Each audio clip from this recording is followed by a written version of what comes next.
다니엘 5장 1절에서 16절입니다. 키워드는 벨사살의 만용, 침몰, 높이고 낮추시는 하나님입니다. 벨사살 왕이 그의 귀족 1000명을 위하여 큰 잔치를 베풀고 그 1000명 앞에서 술을 마시니라. 벨사살이 술을 마실 때 명하여 그의 부친 느부갓네살이 예루살렘 성전에서 탈취하여 온 금, 은 그릇을 가져오라고 명하였으니 이는 왕과 귀족들과 왕후들과 후궁들이 다 그것으로 마시려 함이었더라. 이에 예루살렘 하나님의 전 성소 중에서 탈취하여 온 금그릇을 가져오매 왕이 그 귀족들과 왕후들과 후궁들과 더불어 그것으로 마시더라. 그들이 술을 마시고는 그 금, 은, 구리, 쇠, 나무, 돌로 만든 신들을 찬양하니라. 그때 사람의 손가락들이 나타나서 왕궁 촛대 맞은편 석회벽에 글자를 쓰는데 왕이 그 글자 쓰는 손가락을 본지라. 이에 왕의 즐기던 얼굴빛이 변하고 그 생각이 번민하여 넓적다리 마디가 녹는 듯하고 그의 무릎이 서로 부딪힌지라. 왕이 크게 소리질러 술객과 갈대아 술사와 점쟁이를 불러오게 하고 바벨론의 지혜자들에게 말하되 누구를 막론하고 이 글자를 읽고 그 해석을 내게 보이면 자주색 옷을 입히고 금사슬을 그의 목에 걸어주리니 그를 나라의 셋째 통치자로 삼으리라 하니라. 그때 왕의 지혜자가 다 들어왔으나 능히 그 글자를 읽지 못하며 그 해석을 왕께 알려주지 못하는지라. 그러므로 벨사살 왕이 크게 번민하여 그의 얼굴빛이 변하였고 귀족들도 다 놀라니라. 왕비가 왕과 그 귀족들의 말로 말미암아 잔치하는 궁에 들어왔더니 이에 말하여 이르되 왕이여 만수무강 하옵소서. 왕의 생각을 번민하게 하지 말며 얼굴빛을 변할 것도 아니니이다. 왕의 나라에 거룩한 신들의 영이 있는 사람이 있으니 곧 왕의 부친 때에 있던 자로서 명철과 총명과 지혜가 신들의 지혜와 같은 자니이다. 왕의 부친 느부갓네살 왕이 그를 세워 박수와 술객과 갈대아 술사와 점쟁이의 어른을 삼으셨으니 왕이 벨드사살이라 이름하는 이 다니엘은 마음이 민첩하고 지식과 총명이 있어 능히 꿈을 해석하며 은밀한 말을 밝히며 의문을 풀 수 있었나이다. 이제 다니엘을 부르소서. 그리하시면 그가 그 해석을 알려드리리이다 하니라. 이에 다니엘이 부름을 받아 왕의 앞에 나오매 왕이 다니엘에게 말하되 내가 나의 부왕이 유다에서 사로잡아온 유다 자손 중에 그 다니엘이냐. 내가 내게 대하여 들은즉 내 안에는 신들의 영이 있으므로 내가 명철과 총명과 비상한 지혜가 있다도다.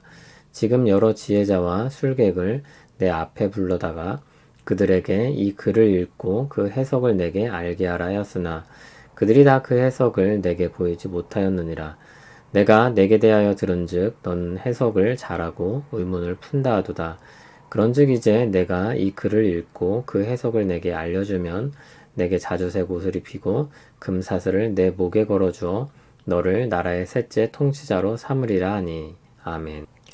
벨사살이 바벨론의 왕이 되었을 때의 일입니다. 그 사이에 다른 왕들도 있었는데 다니엘서는 바벨론 왕 중에 주요한 왕 두 사람만 소개합니다. 참고로 2절에서 부왕이라고 표현한 말은 아버지라는 뜻이 아니라 앞선 왕을 가리키는 말입니다. 벨사살의 아버지는 나보니두스였습니다. 벨사살은 바벨론의 마지막 왕입니다. 우리는 왜 그가 마지막 왕이었는지 5장을 통해서 확인하게 될 것입니다. 벨사살 왕이 큰 잔치를 벌였습니다. 그는 느부갓네살 왕이 예루살렘에서 탈취했던 성전 기물을 가져와서 술자리를 위해 사용합니다. 잔치를 벌인 일이 문제가 아니라 성전 그릇을 취하여 자신들의 유흥을 위해 즐긴 것이 문제입니다. 그 그릇은 사실 그릇에 불과하지만 하나님의 전에 쓰였던 상징성을 가졌기 때문에 벨사살의 행위는 하나님에 대한 모독이 됩니다. 벨사살은 만용을 부린 것입니다. 그는 하나님을 두려워하지 않았고 그 대가를 결국 치르게 됩니다. 벨사살과 잔치에 참여한 귀족들과 왕후들과 후궁들은 그 그릇을 사용하여 술을 마시고 우상들을 찬양했습니다. 그때 사람의 손가락들이 나타나서 왕궁 촛대 맞은편 석회벽에 글자를 씁니다. 왕의 얼굴은 흑빛이 되었고 번민하여 두려워 떨었습니다. 두 다리가 떨려 무릎이 부딪혔다고 했습니다. 느부갓네살 때와 같이 벨사살은 바벨론의 모든 지혜자들을 불러 그 글자의 의미를 해석하라고 했습니다. 그러나 이번에도 아무도 그 의미를 알지 못했습니다. 그때 왕비가 와서 다니엘을 소개합니다. 벨사살은 요셉을 모르는 바로와 같았습니다. 벨사살은 다니엘을 알지 못했지만 이 왕비는 역사를 알고 있었습니다. 왕비는 아마 벨사살의 어머니였던 것 같습니다. 왕비는 참 지혜를 가진 다니엘에 대한 역사를 알려줍니다. 벨사살은 다니엘을 불렀고 글자의 해석을 보이라고 명령했습니다. 그리고 다른 지혜자들에게도 공언했던 것처럼 그에게도 높은 지위와 선물을 보상해 주겠다고 했습니다. 글자의 해석에 대한 내용은 다음 시간에 보겠습니다. 오늘 말씀은 앞에서 보았던 느부갓네살 왕에게 일어났던 사건과 유사합니다. 놀랄만한 일이 생기고 그로 인해 번민하게 됩니다. 바벨론의 온 지혜자들을 불러 해결하려 하지만 실패하고 맙니다. 그리고 다니엘이 나와서 문제를 해결합니다. 그런데 다른 부분들도 있습니다. 유사한 형식을 가진 일과 함께 다른 부분들을 더 부각시켜 보여줍니다.